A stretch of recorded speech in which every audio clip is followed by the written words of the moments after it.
So we're sitting here in North Kiwanis Park, and I literally grew up 2 blocks away. I currently live right across the street from where we're sitting right now. Grew up in Great Falls, went to school at MSU. I'm a former public school teacher here in Great Falls. I'm a dad of 3, 7 or 6, a 5 and a 3-year-old, who are, and currently 2 of those students are enrolled in our public schools here. Teresa's on the school board, and just kind of, it's nice to be in Great Falls and be able to provide back to the community that has really put me in a position to be where I am today, running for lieutenant governor. I not had a great experience in our public school system and all the great people in this community. I wouldn't be here today. Okay, and you did serve in the legislature. Talk about that. Yeah, so I've had the honor of, I'm actually termed out now. I'm ending my last term. I currently serve as the Democratic leader in the Montana House, but it's been an honor to serve my friends and family and neighbors for the last essentially 8 years, whether it be on campaigns or working to try and get things done for our community. It's been a unique experience from a working class guy to be able to go down to Helena and fight for everyday, Great Falls and Montana values. And we've been pretty successful over the last few years. I don't think that we would have ended up in a leadership role had we not been able to work across the aisle, as this community is such a great example of how purple our state can be. And people just want folks to go down and get stuff done and be less partisan. So yeah, it's been a great experience. And do you have military service? I don't. I do not, no. And Casey, how old are you? I am 37 years old. 37, okay. And professionally, before you became a legislator, you were a teacher, and I guess you were a teacher even while you were serving in the legislature. I just turned 38, Tim. 38? Okay. I just turned 38. What did you teach? So I've had the unique experience of actually working in our private system and our public system in Montana. As a public educator, I had the chance to work both at Paris Education Center, where I taught biology, and then I was a science teacher, middle school science teacher at East Middle School. Okay. Teaching 7th and 8th grade for a couple of years, yeah. When Mike Cooney gave you the call, tell me why you said yes. Well, I have a unique experience of having had the opportunity to work with Mike for a number of years, both professionally and politically. As a guy who lost his teaching job when we didn't pass a mill levy in this community a few years back, I kind of went and tried to hustle. I worked in real estate for a little bit, and I had the opportunity to go work in our local job service office. And at the time, the lieutenant governor was serving an administrative role over our job services. And so our friendship really grew from there. Mike grew up in Butte. My mom grew up in Butte, so we have some family. My wife's from Butte. We have some family connection that's gone back for years. But having 2 guys that have served in the legislature and have dedicated our careers to public service, it just seemed like a great fit. And I know Mike has the same values as so many of my friends and family, and I really feel like it's important that Montana, especially now coming out of this pandemic situation, has somebody ready and willing to hit the ground running and work with both sides of the aisle to get stuff done.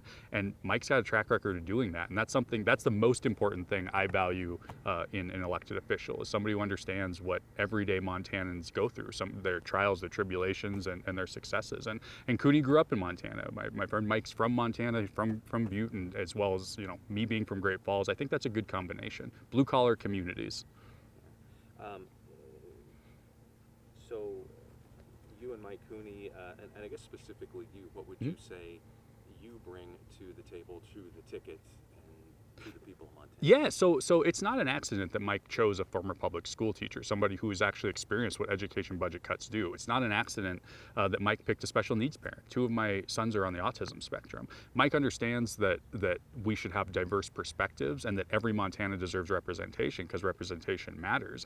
Those are unique things I bring to the table. Also, I'm just a guy from working class family in Great Falls. Both of my grandparents worked for the Anaconda Copper Company. My dad's dad worked at the smelter here in Great Falls before it closed, and my mom's dad was a hoisting engineer in Butte. So we have very blue-collar roots, which is unique at times to be, especially in this race, where one side, for better or worse, is a multi-millionaire ticket versus a ticket that a guy picked a public school teacher and somebody who just we still live paycheck to paycheck, and we still have $40,000 in my family in student loans. So that is a unique perspective that I think we have the opportunity to bring a leadership role in Helena, and so that Montanans feel like their voice is heard, because there's people in the governor's office who are actually living the same existence they are. And I know you kind of maybe touched on it, but what separates the Cooney Schreiner ticket from the Gianforte Juris. Yeah, I actually don't think in the past few years, even in my lifetime, there's been more of a difference between the two tickets. And this isn't politics. This is just, there's actions that back these up. You know, Mike and I are doing everything we can to protect our public education system. The other ticket has shown a record of trying to privatize that system. In fact, Mr. Gianforte called it a monopoly, our public education system, which presents a real problem for me when I have students with special needs that aren't even allowed to apply to some of the schools that he puts his millions of dollars into fund. You know, we're very pro public lands. Well, the other side is, either as a lawyer or as a private citizen, have both sued the state people of Montana to try and close access to public lands. As far as healthcare is concerned, you know, Mike and I were in the room negotiating Medicaid expansion, which not only provided health insurance for 90,000 Montanans, it also keeps our rural hospitals open, which is the lifeblood of some of our rural economies, but also is keeping Montanans alive when they have traumatic situations in rural Montana. And finally, we've made it very clear that we're trying to ban a sales tax with the state of Montana, so we can stop having this conversation that the people of Montana repeatedly have said. And on the other side, no matter what's being said now, you've showed up, you know, the other side showed up and testified in favor of it and have called it the ideal solution, in addition to trying to cut taxes for themselves. And I don't think multimillionaires need any more tax cuts. Okay. I know you've probably been traveling a lot, getting to all corners of the state. Yeah. As you're out there, what seems to be on the minds of most Montanans? Well, a couple things. I think what we know, whether you're Republican or Democrat, the most important thing for you in the next government is going to be getting stuff done for the people of Montana. So the fact that Mike and I have a track record of accomplishing a lot of things, even in a very split government with a Republican majority throughout my whole time as a legislator and Mike's whole time as lieutenant governor, we've still done things like pass and protect Medicaid expansion, pass the first infrastructure package in the state of Montana in years, protect our firefighters. It took 20 years to pass a bill to protect our firefighters. You know, Mike and I played very pivotal roles in those, and even things like giving our veterans a leg up with an apprenticeship tax credit that we doubled the value for businesses if they brought on a veteran to actually take a job through an apprenticeship. Those things we're seeing are really mattering to the people of Montana. Accomplishments matter, and just understanding, you know, that we understand them. We're in for them. Montana's not for sale, and I do know people all across the state, whether you're in Makoshika or you're in Missoula, there is a real concern that we have a candidate for governor that at this point in his political career, one, has said that being, you know, a public servant is not a real job, but has spent literally millions of dollars to try and buy that job, has spent over $12 million trying to get elected, and then on top of it has already spent $2.5 million of his own dollars. That stuff actually matters. It's not politics. It's just not, people don't view that as Montana values, and it's coming out loud and clear, especially when this campaign has been a bit different. We all know, you know, COVID has changed the game. We spent a lot of time on the phone, a lot of time on computers, but we have been able to get out. Like I said, we spent time last weekend. We were in Miles City, Glendive, Sydney, Billings, and we were in Missoula yesterday. So people appreciate seeing their elected officials out as long as we're able to do it in a safe and honest way, and that's what's mattering. COVID has changed the game for Montanans, and they definitely feel like they want an experienced leader who has a good head on their shoulders, is a good person first and foremost, to take over. You know, those conversations, we can't afford in January to have somebody come in and spend 6 months trying to find out who the legislators are, 6 months trying to find, frankly, the bathrooms in the Capitol. We have that opportunity that, you know, the conversations with our friends on the Republican Party about how we can move Montana forward never stopped after the last session. And you know, we still have jobs trying to move Montana forward now, myself as the minority leader and Lieutenant Governor as the Lieutenant Governor. So those conversations are happening, so we feel real confident that Montanans respect the fact that we'll be able to take the helm day one and just keep on moving forward to make Montana a better place for all of our friends and family. How do you think Montana's response to the whole COVID-19 pandemic has been? Yeah, I have to commend the Lieutenant Governor and the Governor for the work they've done on COVID-19. You know, I think the proof's in the pudding and the data. We have one of the lowest rates of infection. We have one of the lowest rates of hospitalization. In general, our daily rates have remained somewhat steady for the last few months, and I think that's through leadership. It's through making sure that Montanans, I guess, taking advantage of Montanans' values, that we do respect our family, friends, and neighbors. And, you know, I know for a fact 7 days a week. This is a project that the lieutenant governor works on in addition to having to campaign for governor. Whereas on the other side, I have to say it's disappointing that we're running against a guy who has a job, is trying to get out of it as fast as possible, and has actually missed more votes in Congress than 93% of his colleagues. And specific to COVID, missed votes to fund the CDC and wouldn't even listen to the testimony from our experts in DC. So I would say that we're in a great position. I'm excited, and I vary as a parent, which is, I always say the most important thing about me isn't being a legislator or a teacher. It's that I'm a husband and a father of 3 amazing little kids. In those 2 roles, I think that Lieutenant Governor Cooney, in partnership with the governor, have done a fabulous job of keeping Montanans safe and prepared for how we open up and really grow our economy moving forward. What's your response?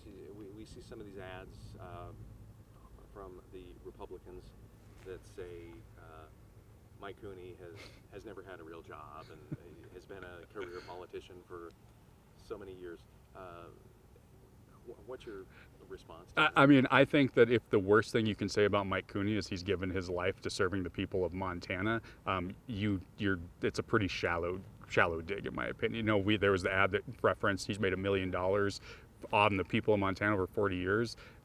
Simple math, as a former middle school teacher would say, that's $22,000 plus a year serving the people of Montana. And let's not forget, the people of Montana who have sent Mike back as Secretary of State, as a state legislator. You know, he ended up being president of the Senate. I think it's, as I said, a pretty shallow dig.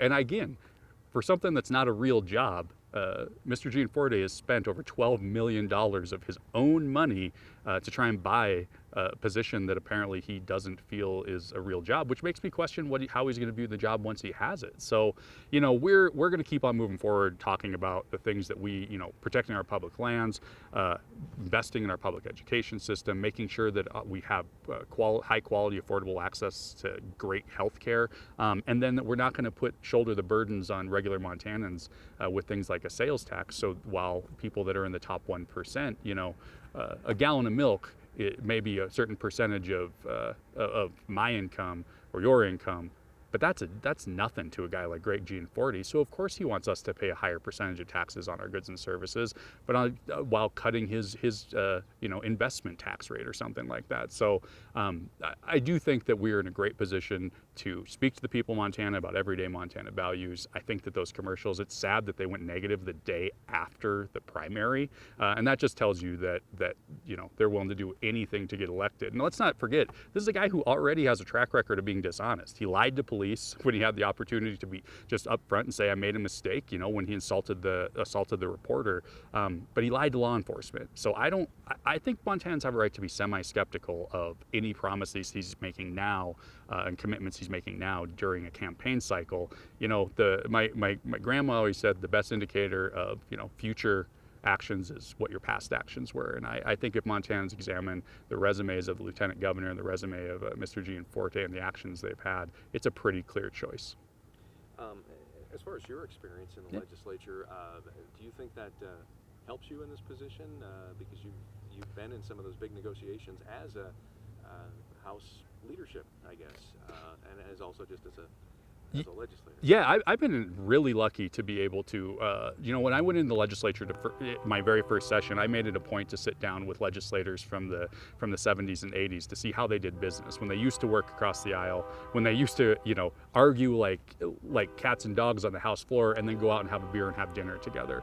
That's the way I perceive and look at politics, how it should still be done. And there is more of it than people understand, which is why we ended up being able to do things like pass Medicaid expansion, you know, protect firefighter health and safety, pass an infrastructure package, pass the CSKT water compact, you know, protecting water rights all across western Montana without having all this litigation that could have tied water up for years. There are big things we've done in a divided government, and that's because the most important thing is getting stuff done. It's not being a Republican, not being a Democrat. It's about getting stuff done for the people of Montana, and that's our focus in our campaign as well. And I think we have a track record, whereas I think our opponents can't say the same thing, of delivering for the people of Montana. And my legislative experience just speaks to that. You know, as the leader, I worked very hard to work with Republicans and Democrats to make sure that we found solutions that didn't always make any of us happy, but we still got stuff done for the people of Montana. Okay. Representative Gianforte, he does have a lot of money, and we keep hearing that he's putting millions of his own money into his campaign. Does that concern you, the whole money aspect of it and the money that he's shelling out of his own pocket? Well, it's not a concern in that I mean Montana has a history of turning away copper kings and pseudo copper kings. I mean we've dealt with that in our history more so than many states in our country, but I think it's an issue moving forward for the people of Montana and our election system in general. I mean, we do not want to end up in a situation where both sides, Republicans and Democrats in the future, view it as the best way to win elections is just to find the richest person that can self-fund. I mean, what you're doing is you're taking away voices of people like myself that are working class folks who make less than $100,000 a year between two full-time, employees with 3 kids.